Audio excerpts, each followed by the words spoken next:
Dans son amour, Dieu la Père. Amen. Alléluia. Alors je bénis le Seigneur aujourd'hui de pouvoir apporter la parole. Encore une fois, c'est une grâce qu'il nous fait de pouvoir enseigner sa parole à son peuple. Et je prie que les cœurs soient vraiment transformés. Je prie en disant que cette parole brise les murs. Les murs qui ont endurci le cœur. Amen. Alors aujourd'hui, on veut parler de quelque chose. Vous savez, pour préparer un message, c'est toujours par rapport à des événements qui se passent dans ma vie. C'est normal. Le Saint-Esprit parle au travers des événements, au travers des gens, au travers de ce que j'observe. C'est ça qui m'emmène à faire un message, ou alors c'est là où le Saint-Esprit vient réveiller quelque chose en moi. Des fois, je donne un conseil, et pendant que je donne le conseil, le Saint-Esprit met à cœur, mais ça c'est bien pour que tu prépares un message là-dessus. Alléluia.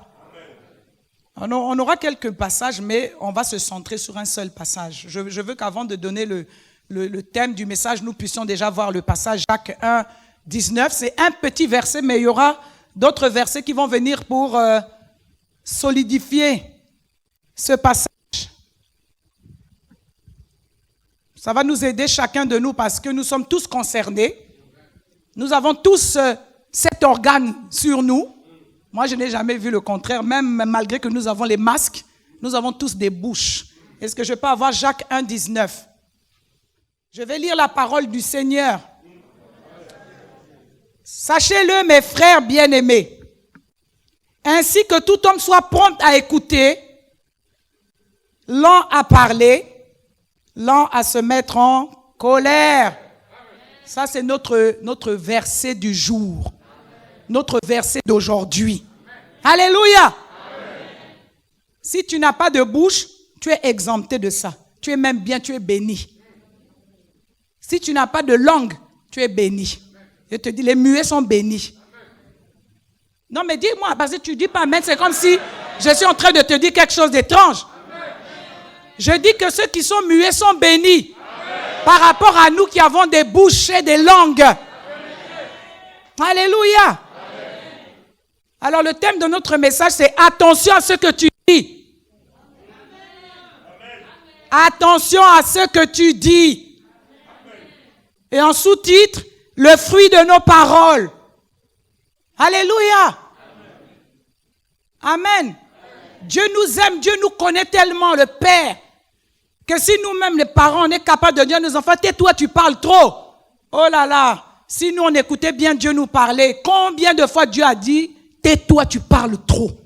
Là, trop, c'est vraiment bien. On peut utiliser ça.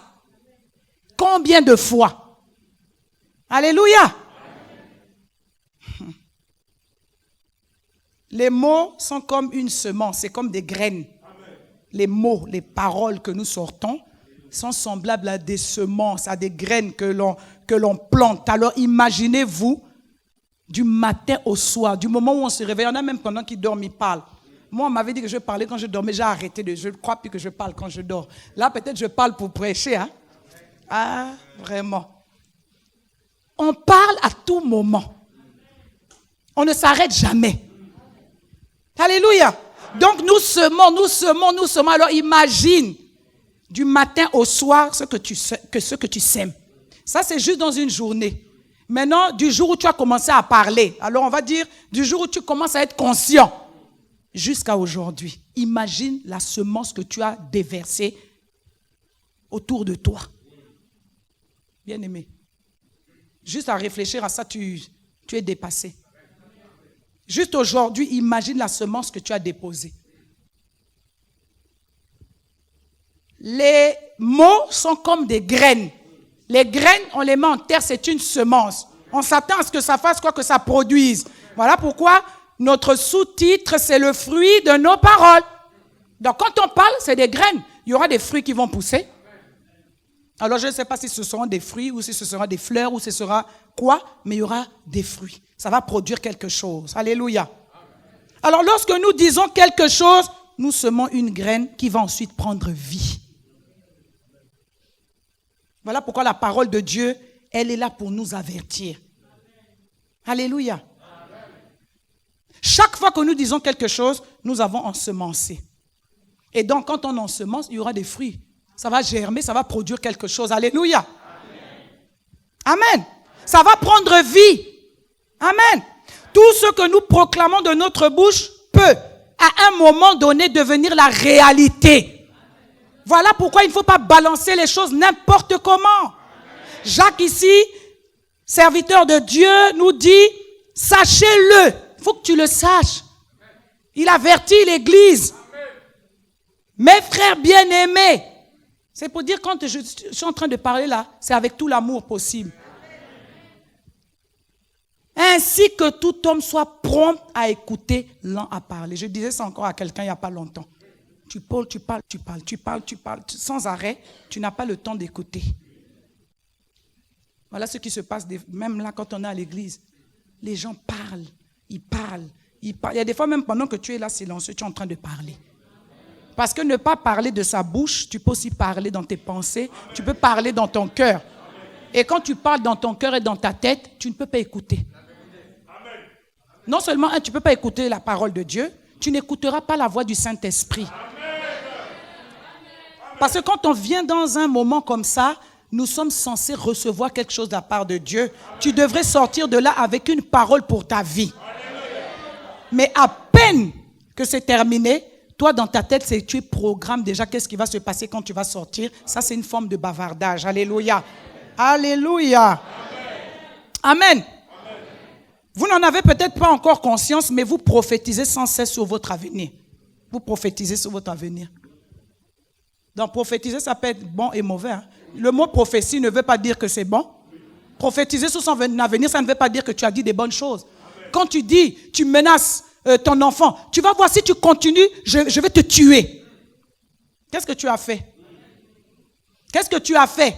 Ça veut dire que quand il va continuer, toi tu as déjà ensemencé.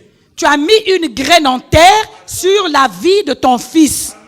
Ce qui veut dire que le jour où il dépasse les bornes, tu vas le tuer. Bien aimé, ici là vous ne dites pas amen. Mais nous avons tous une bouche, mais il faut dire amen pour ensemencer.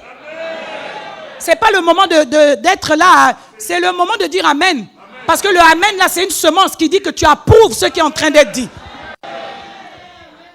Ah oui, je sais, mais Dieu, vous croyez qu'il nous lâche? On parle sans arrêt. On parle à la maison, on parle à l'église, on parle. Mais on a semé partout.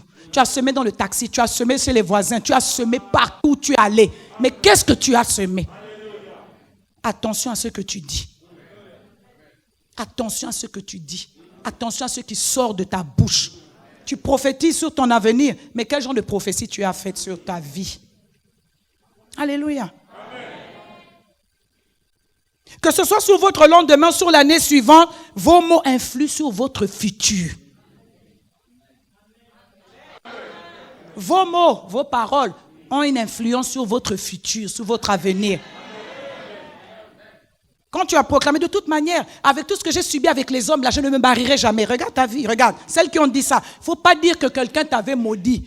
La Bible dit que la vie et la mort sont au pouvoir de la langue. Celui qui en aime les fruits, celui qui aime ça, qui l'aime, il va en récolter, il va récolter. Celui qui aime ça, va récolter. C'est biblique, c'est biblique.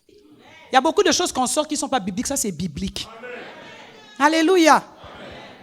Alors si vos paroles sont négatives et remplies de mauvaises choses, vous attirerez le négatif sur votre vie tôt ou tard. Ah oui? Des gens qui passent leur vie à être négatifs. Oh, de toute façon, ça c'est toujours négatif. Regarde ta vie aujourd'hui. Tôt ou tard, tu vas récolter ce que tu as proclamé de ta bouche. Et on oublie. Le problème, c'est ça. C'est qu'on va toujours voir que c'est une autre personne. Non, non, non. La Bible dit que la vie et la mort sont au pouvoir de la langue. Si toi, tu as une langue, tu t'es déjà tué combien de fois? Tu t'es déjà maudit combien de fois? Tu as combien de fois maudit les autres? On parle, hein, on est là, on parle. Oh, les autres m'ont fait ci, fait ça. Toi, combien de fois? Toi, tu crois que tu fais trop? On ne fait jamais trop pour le Seigneur. Quand on dit que celui qui est saint se sanctifie davantage, Tu regardes seulement ta vie, mais la bouche là. La bouche des maudisseurs qui sont dans l'église. Il y en a des milliers et des milliers ici. Tu maudis les autres.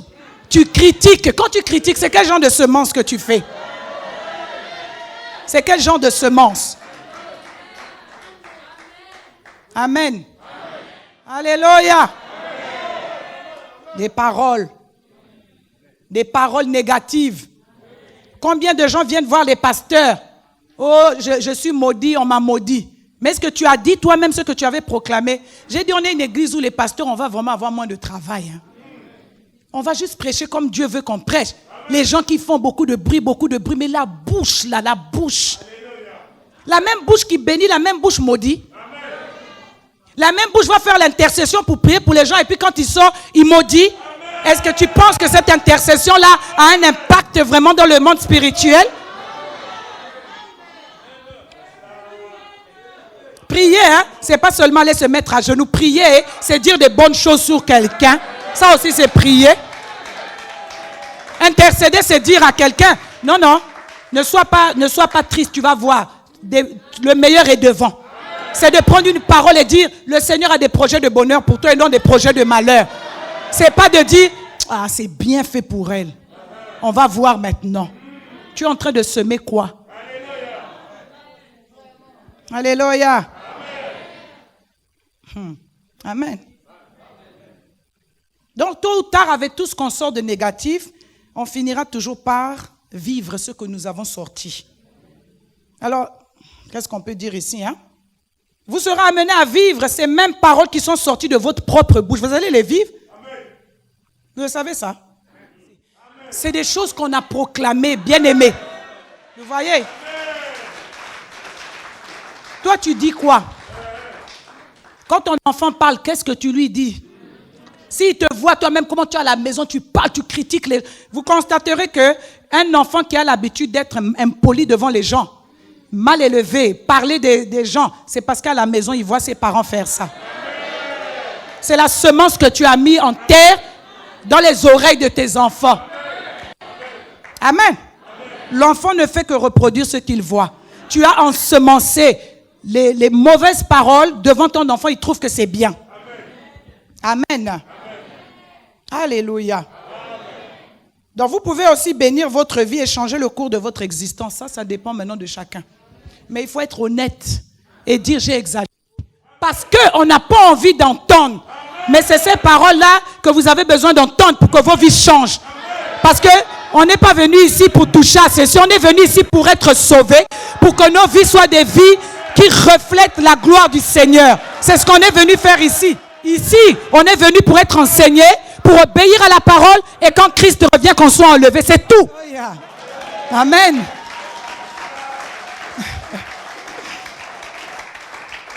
Donc ainsi que tout homme soit prompt à écouter, lent à parler.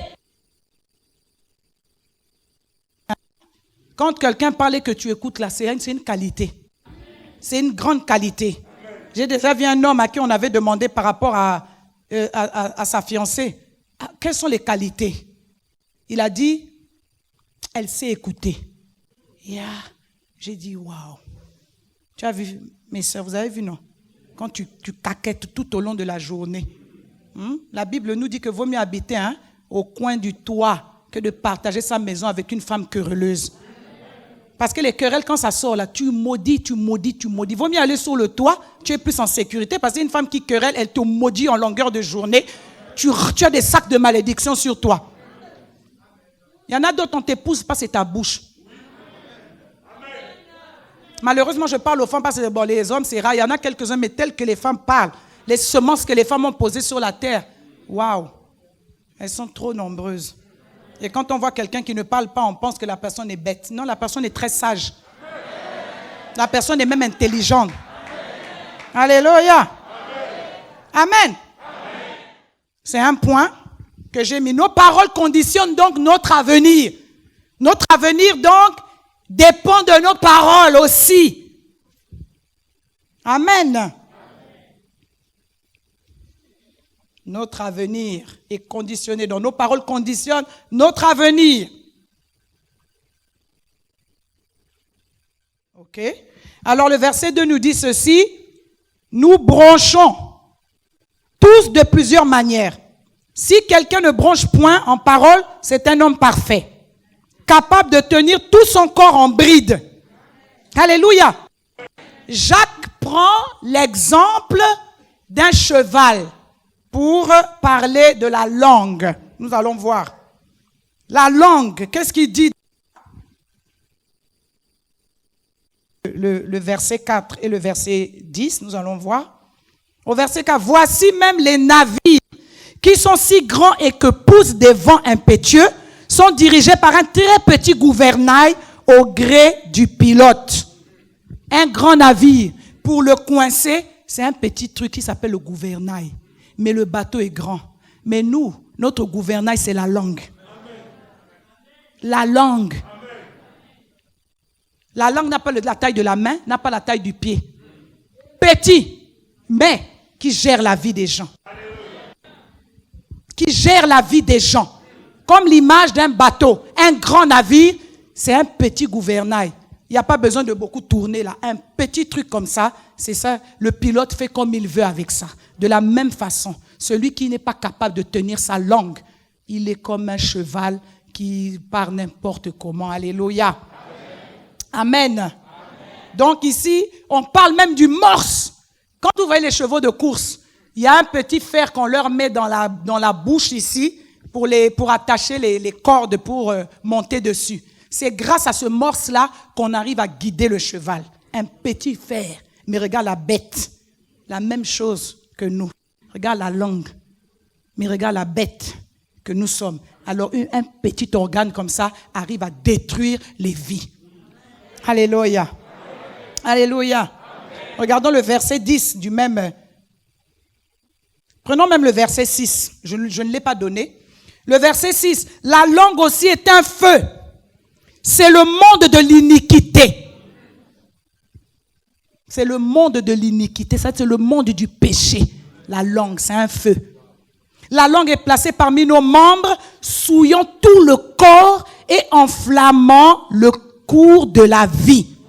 Étant elle-même enflammée par la géhenne, ça veut dire par l'enfer. Vous vous rendez compte? La langue là, elle est enflammée par l'enfer. Quand quelqu'un parle beaucoup, il maudit les gens, il dit des méchancetés, ça vient directement de l'enfer. Bien-aimé, tu as une langue qui vient de l'enfer. Et tu dis que tu es chrétien. Chrétien avec un organe qui vient de l'enfer. Il faut m'expliquer. Hein? On veut servir, on veut toucher partout, mais est-ce que ta langue, tu la contrôles? Comment tu parles des gens? Vous pensez que non? Les endroits où on est là, c'est ça ça nous avalise? Ça nous protège? Non, il n'y a pas de ça dans la Bible. La langue, c'est un feu. Un feu qui enflamme tout le corps. Il souille le corps. Vous vous rendez compte?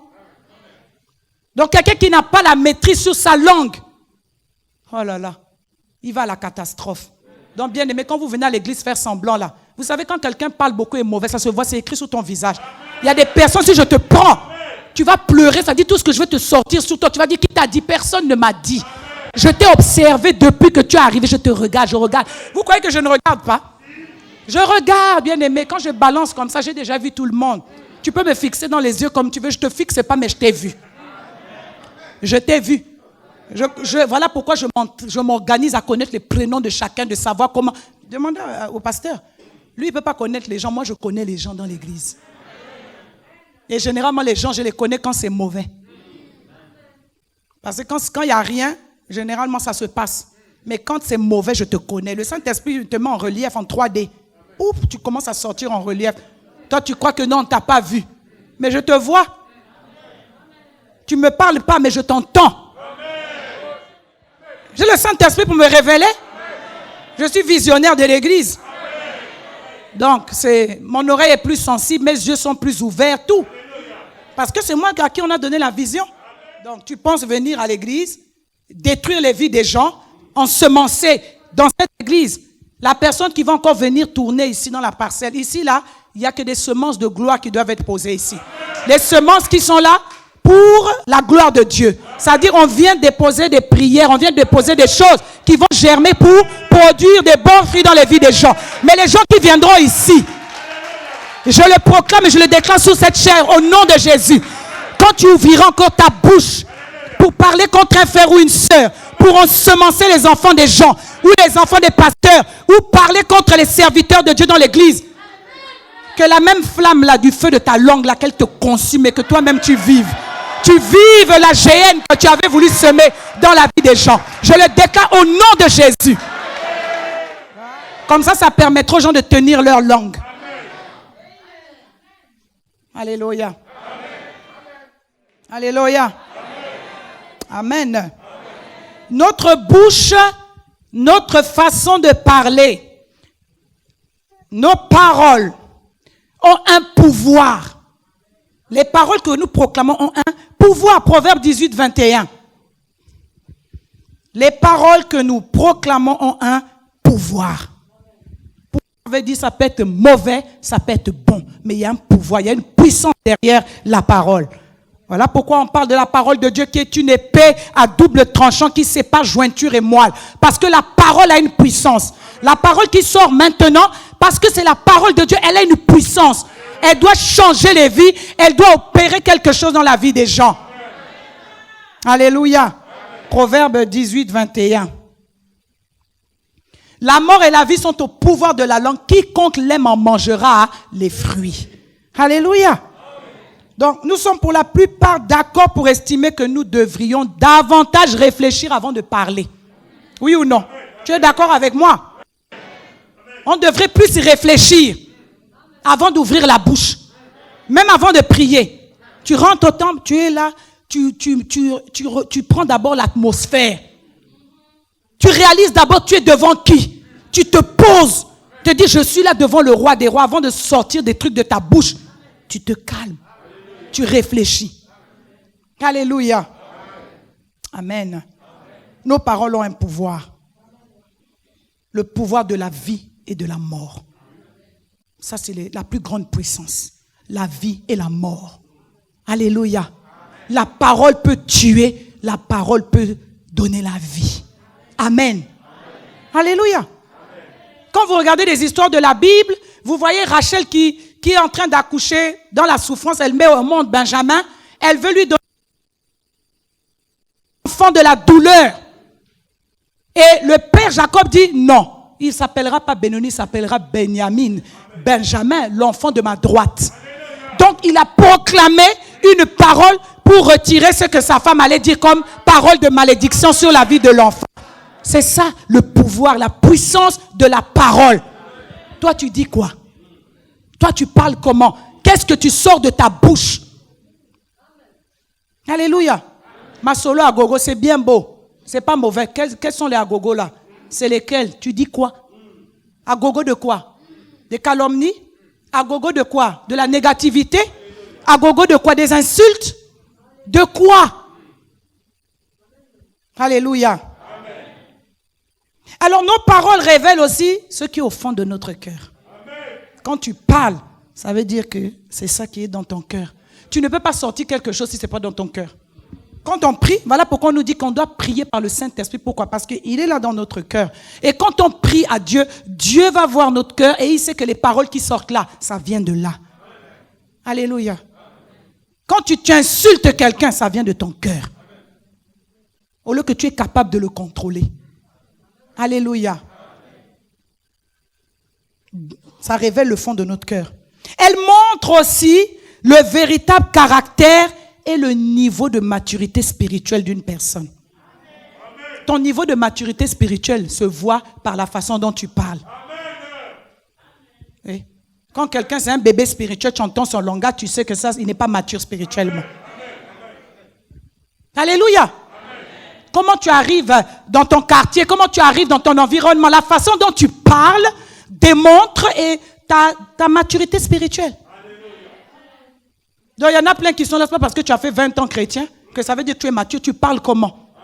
Qu'est-ce que tu proclames sur ta vie? Qu'est-ce que tu dis? Quand il y a des situations qui arrivent, tu dis quoi? Qu'est-ce que tu sors de ta bouche? Ça montre ton niveau de maturité. Alléluia. Des gens sont matures pour parler dehors des massoulis, des bêtises. Mais pour dire des vraies choses, ils ne disent pas. C'est là où on voit ta maturité, le niveau de ta maturité. Alléluia. Donc ça montre ça. Alors si vous prêtez attention à ce que vous dites, vous découvrirez certaines vérités vous concernant. Tu vas voir. Si tu fais attention à ce que tu dis, tu te calmes là, tu sais comment tu parles. Ça va te donner la vérité sur ta vie. Ça va te donner la vérité sur ce qui te concerne. On parle. Non, l'église, c'est appelé maison de prière. Donc, les bavardages qu'on devrait faire, c'est la prière.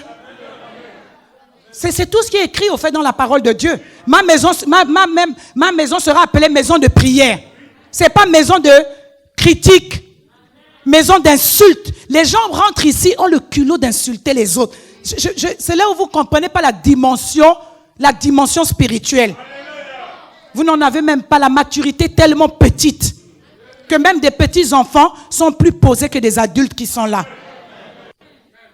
Parce qu'on enseigne aux enfants les codes, il faut se taire, il faut être calme, il faut écouter, ils le font. Mais les grandes personnes, comme ils sont libres, ils disent tout et n'importe quoi. Mais toi, tu prends ta bouche pour parler des grands.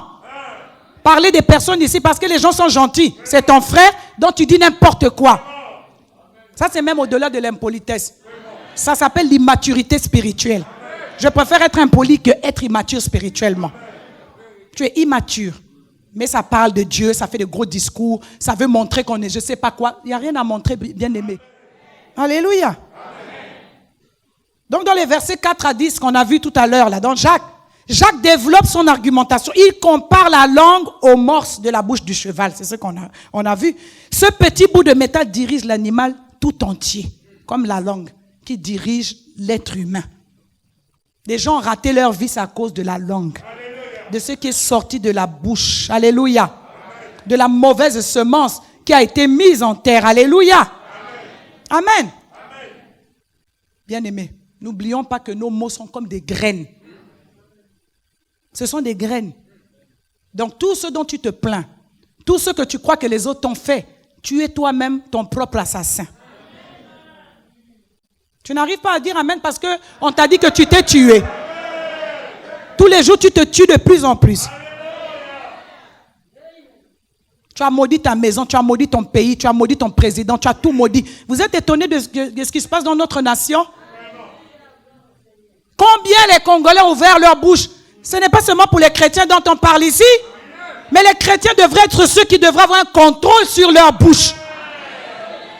Mais malheureusement, nous vivons pire à l'église que ce qui se passe dehors. Les gens maudissent le pays, les gens maudissent les présidents, les gens maudissent le sous-sol, ils ont maudit tout. Ils ont maudit le ciel. Et toi, quand tu viens même à l'église pour critiquer, pour parler d'autres ethnies, etc., etc. Est-ce que tu penses que tu es en train d'ensemencer pour que ce pays-là devienne un pays où tout fleurit? Tu participes à la destruction de ta nation. Donc si ton pays est détruit, toi aussi tu es détruit. Il faut que tu le saches. Il faut que tu le saches, bien-aimé. Quand tu insultes le président, que tu le maudis, tu t'es maudit aussi. Parce que la Bible dit que ceux qui souillent, c'est ceux qui sortent, ce n'est pas ceux qui rentrent. Ça te souille. Alléluia. Amen. Voilà pourquoi on fait beaucoup d'engagement avec la bouche. Voilà pourquoi la parole de Dieu dit, quand tu fais un vœu, empresse-toi de l'accomplir. Personne n'a demandé à quelqu'un, mais les gens parlent beaucoup. Oh Seigneur, je te promets, je vais faire ci, ça, ça, quand tu auras ça. Quand ça là est arrivé, c'était l'occasion pour que tu ailles en enfer. Qui t'avait dit de t'engager? Oui.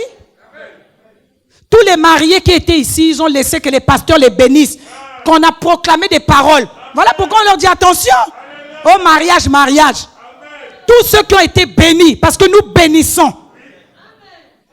Qui se sont engagés? Fidélité, tout ce que je lis là, ce n'est pas des papiers qu'on lit. C'est s'engager. La parole engage.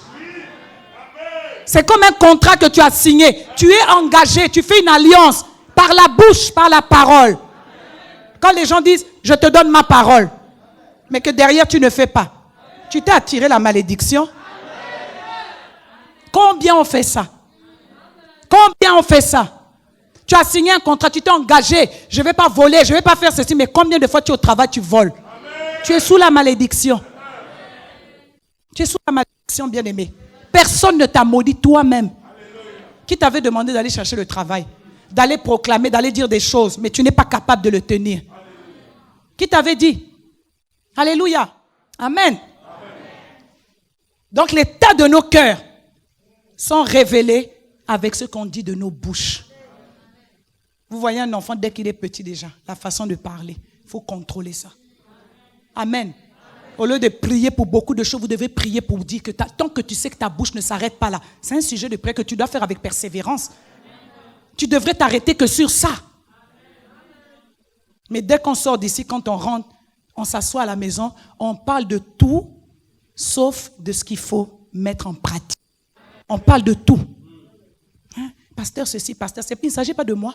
Moi, la même parole, quand je la lis, quand je rentre chez moi, je prie sur ça. Mais les autres, quand ils sortent, ils partent faire des commentaires. Faire un commentaire sur la parole, ça ne va pas te changer. Amen. Mais par contre, si tu pries pour ça, ça va changer quelque chose dans ta vie. Allez faire un commentaire sur la parole qui a été prêchée, je ne vois pas ce que ça change. Hein? Oh, on fait une évaluation de ce qu'on a dit. Et ça t'apporte quoi? Tu devrais jeter tes genoux au sol. Avoir honte que le Saint-Esprit t'expose comme ça. Amen. Alléluia. Amen. Amen. Alléluia. Beaucoup de choses à dire, hein, sur les paroles qui sortent de notre bouche. Hein.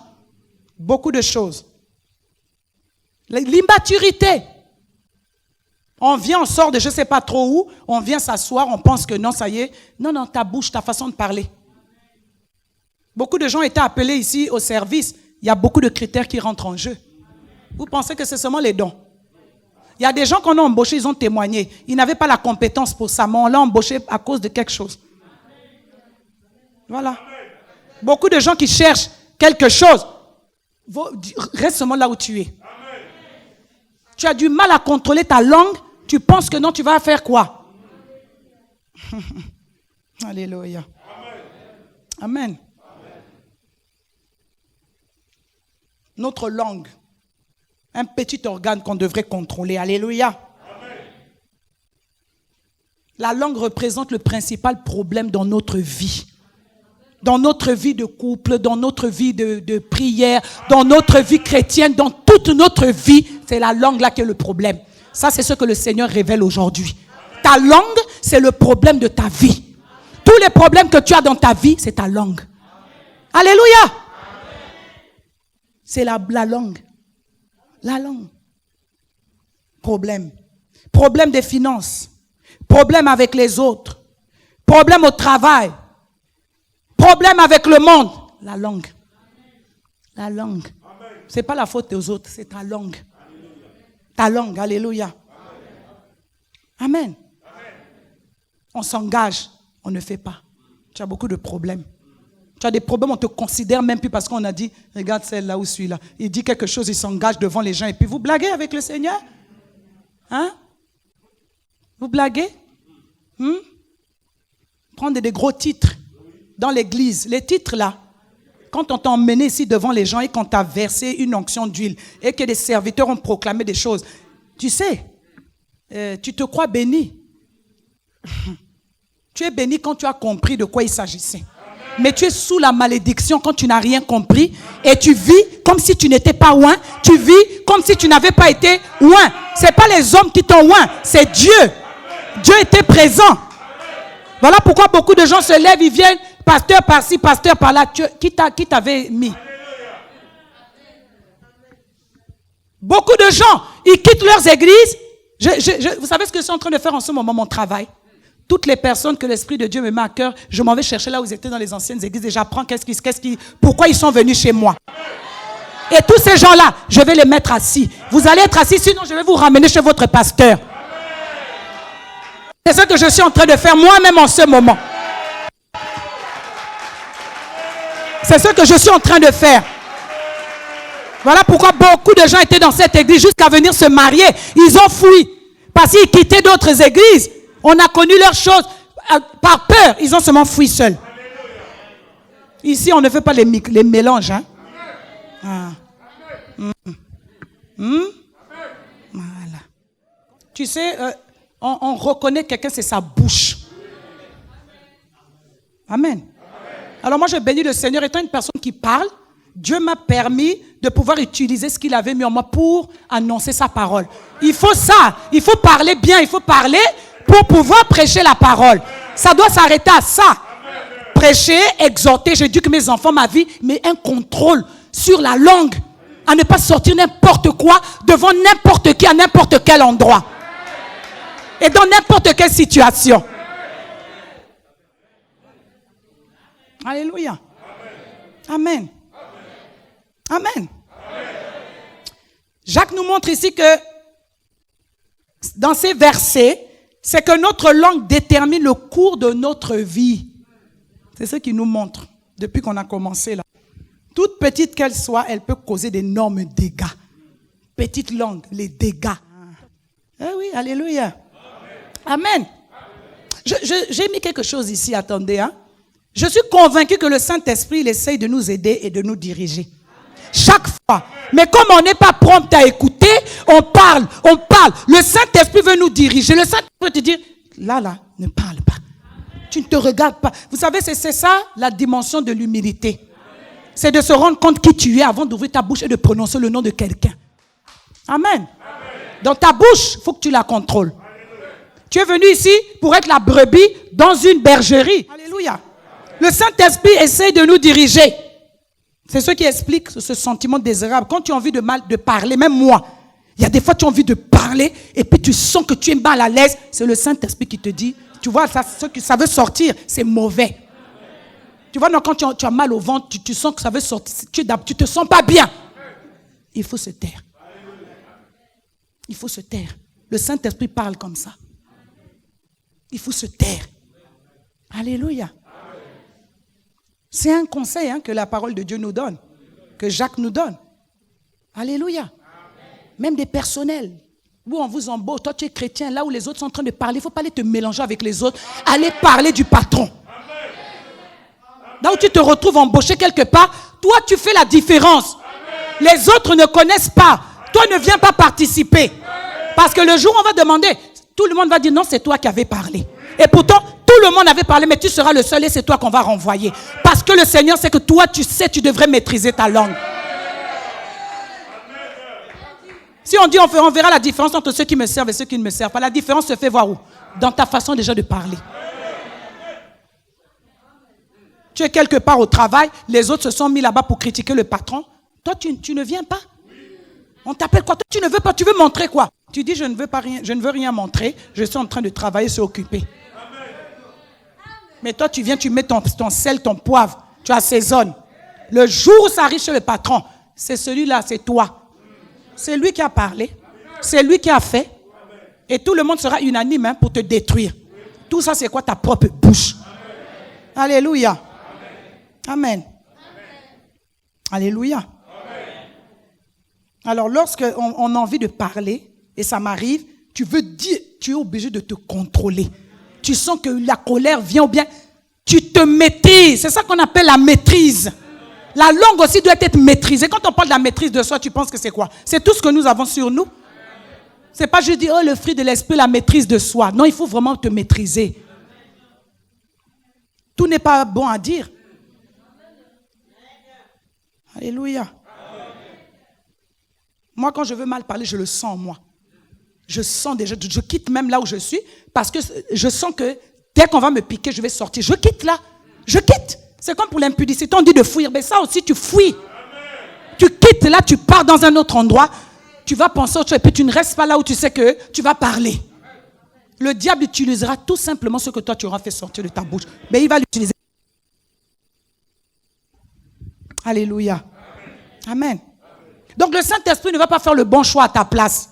Le Saint-Esprit va te dire ce qui est bien à faire, mais c'est à toi de faire le choix de te taire. C'est à toi de choisir ce que tu vas sortir de ta bouche. Mais le Saint-Esprit ne va pas faire le choix à ta place. Amen.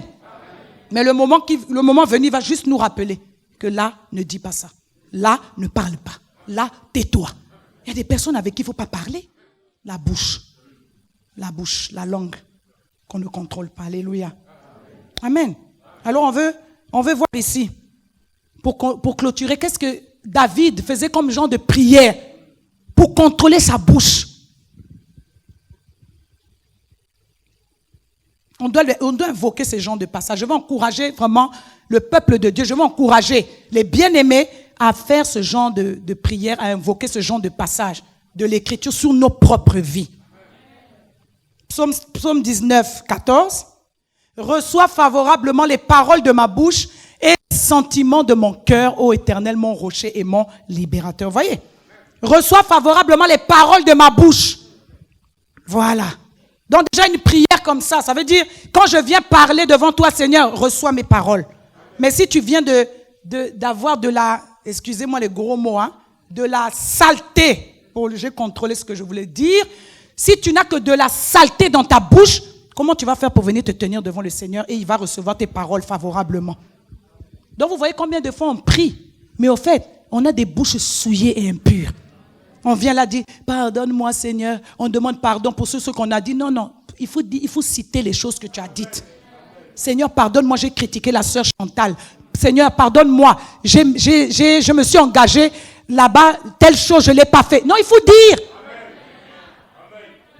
Même quand des situations difficiles sont arrivées, qu'est-ce que tu as dit devant la situation? Est-ce que tu as invoqué l'Éternel? Non. Oh, vraiment, là, la situation, là, je vais seulement mourir. Tu vas seulement mourir, bien-aimé. Quand il y a eu une épreuve, qu'est-ce que tu as dit devant l'épreuve? Quand on t'a fait de l'injustice, qu'est-ce que tu as dit? Qu'est-ce que tu as dit? En tout cas, je maudis au nom de Jésus la personne qui m'a fait ça. Tu maudis au nom de Jésus? Hey, on ne maudit pas au nom de Jésus. Pas ce que j'ai fait tout à l'heure. J'ai dit que je proclame sur les personnes qui viendront parler ici qu'ils vont aller dans la géhenne au nom de Jésus. Je n'ai pas dit que je te maudis au nom de Jésus. Vous avez compris? 141 verset 3. Éternel, mets une garde à ma bouche, veille sur la porte de mes lèvres. Amen. Garde la porte de mes lèvres. Mets un garde-fou sur ma bouche pour ne pas sortir n'importe quoi. Voilà les genres de prières qu'on devrait faire. Et puis le dernier psaume, 39 verset 2. Je disais, je veillerai sur mes voies de peur de pécher par ma langue. Vous voyez David? Donc il veille sur ses voies de peur de pécher par sa langue. Donc même lui David, sans le Saint-Esprit, savait que la langue, on péchait avec. Amen. Je mettrai un frein à ma bouche. Un frein. Tant que le méchant sera devant moi. Hein?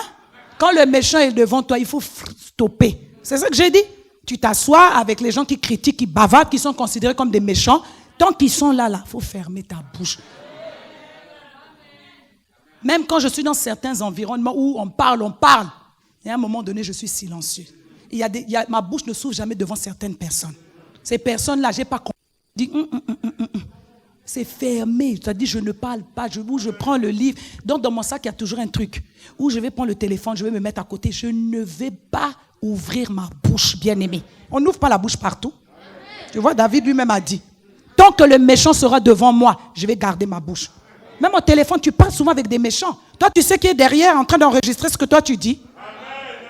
Tout ça, ça se retourne contre toi.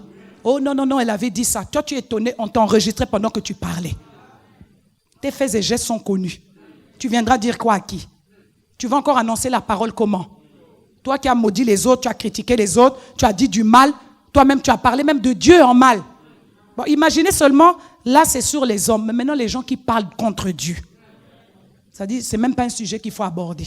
C'est juste pour nous faire comprendre, il faut faire attention à nos paroles. Attention à notre bouche. Alléluia. Donc aujourd'hui, l'action que nous aurons pour aujourd'hui, c'est surveiller notre langue. Surveiller notre langue. Elle a plus d'importance que vous ne le pensez. Demandez à Dieu de vous rendre responsable des paroles qui sortent de votre bouche. Car lui seul a le pouvoir de dompter votre langue. Amen. On va prier. Dans son amour, Dieu la Père